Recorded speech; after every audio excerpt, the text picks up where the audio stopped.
Hi Jeremy, thanks for agreeing to do this interview today for our Cert IBET course. Perhaps we could start by you telling us a little bit about yourself and your work.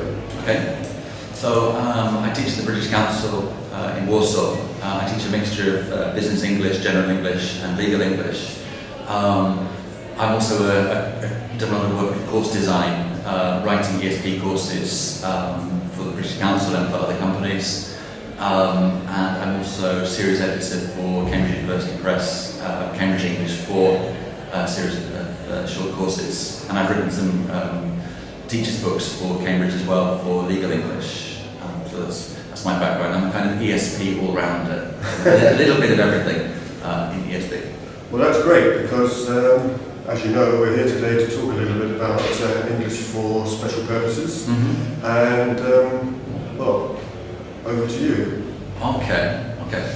I mean, English ESP is, many people are scared of it because it's, there's the assumption you need to be an expert in the subjects that you're teaching. And I think to some extent, it is very useful to be an expert, but you can actually do a lot without being an expert.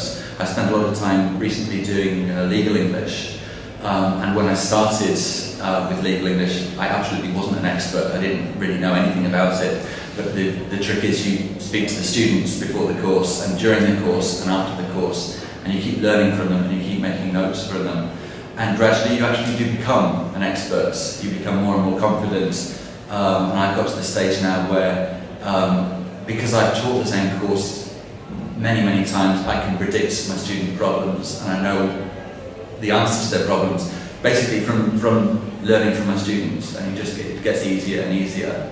But it's very important to be prepared. So again, using the example of legal English, you need to try and control what you teach. You need to know, to kind of expect what's going to happen in the classroom and really prepare for it, which means doing some lots of background preparation and reading.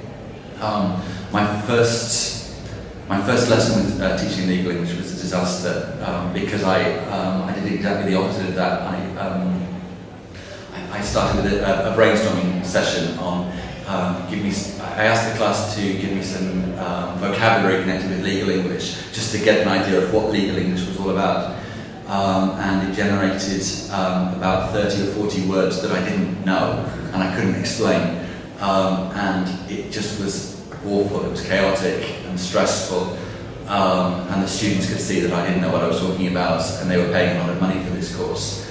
And I mean, I dealt with the situation by keeping a note of the words, and then the next lesson I went in and I actually researched it and I presented it, and it turned into some good teaching. I rescued the situation, but that taught me the most important lesson is to make sure you know what's going to happen in the lesson as a teacher, especially when you're beginning in ESP, and to make sure you are prepared. And if something unexpected does happen, be honest with the students and deal with it in a later lesson. It's very important that the knowledge actually does come from the students, and that we as teachers, even if we don't have the experience, we still have a lot to offer.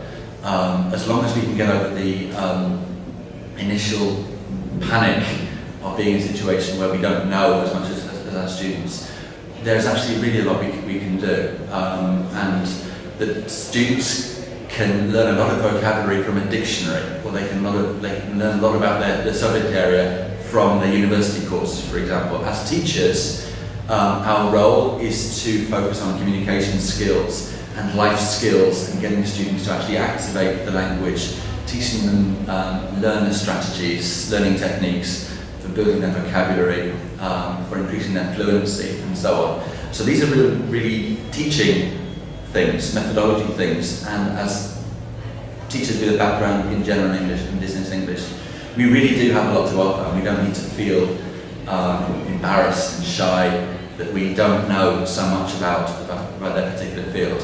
Of course, you need to know about their fields, and the more you know, the better.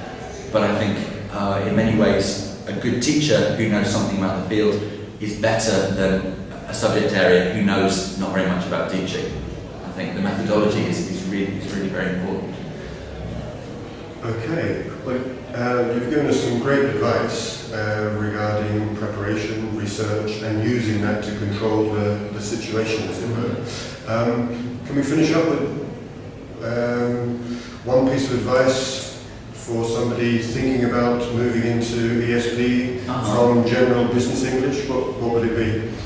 One piece of, I don't know. I would recommend, basically you can divide ESP into the areas where course books exist and areas where they don't exist.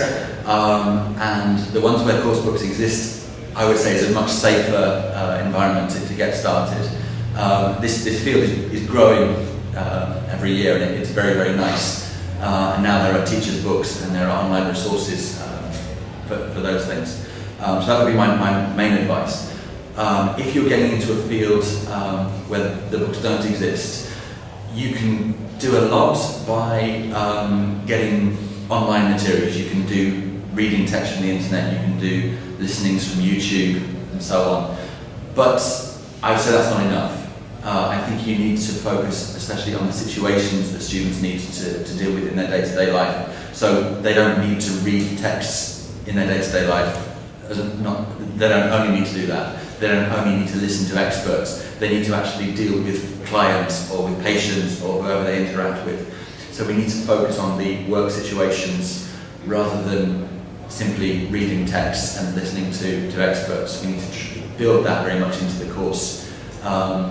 And when you're designing a course, if you are designing a course, to focus on the skills, all of the skills, reading, writing, speaking, listening, and lots of work on functional language, vocabulary, grammar, pronunciation, all of those need to be built into the course. It's not don't just use the easy options like a text from the internet every lesson. That's fine, but it's not enough. All right, that's wonderful. Thank you. Thanks very much, Jeremy. Okay, thanks very much.